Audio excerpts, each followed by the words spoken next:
Ngayon, today, ngayon.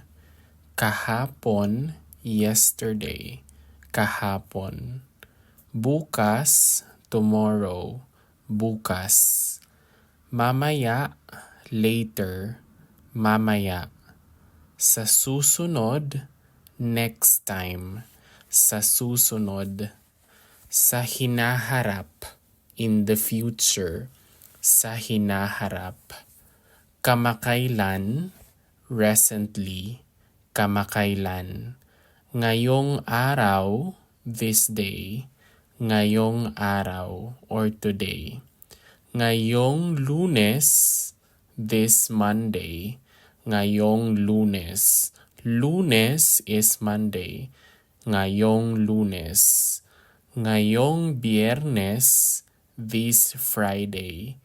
Biyernes is Friday, ngayong Biyernes. Ngayong Linggo, this week, ngayong Linggo. Linggo can either mean Sunday or week, ngayong Linggo. Ngayong buwan is this month, ngayong buwan. Ngayong taon is this year, ngayong taon. Taon is year. Ngayong umaga, this morning. Ngayong umaga. Umaga is morning. Ngayong tanghali, this noon. Ngayong tanghali. Tanghali is noon. Ngayong hapon is this afternoon. Ngayong hapon. Ngayong gabi is this evening, ngayong gabi.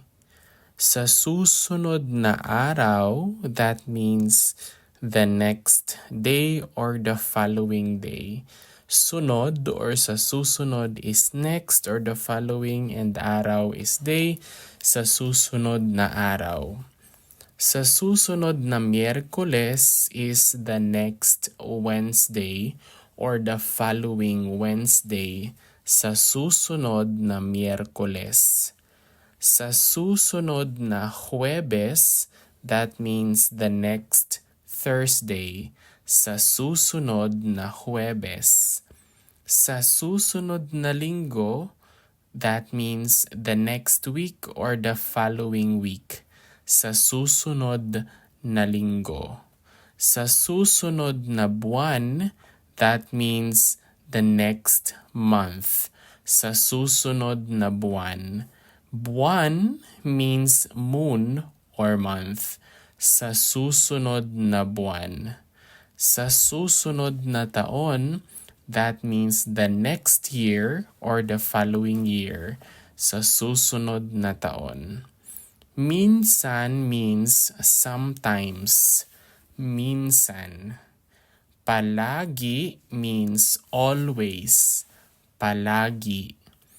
Kadalasan means normally. Kadalasan. Baka means maybe. Baka. Minuto is every minute. Minuto is minute. Minuto is every minute.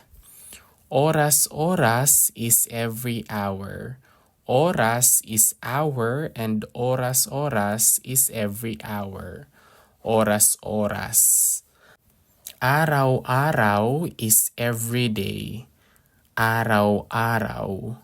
Buwan is every month. When we say buwan, it either means month or moon.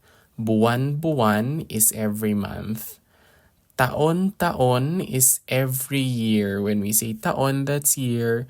When we say taon, that means every year.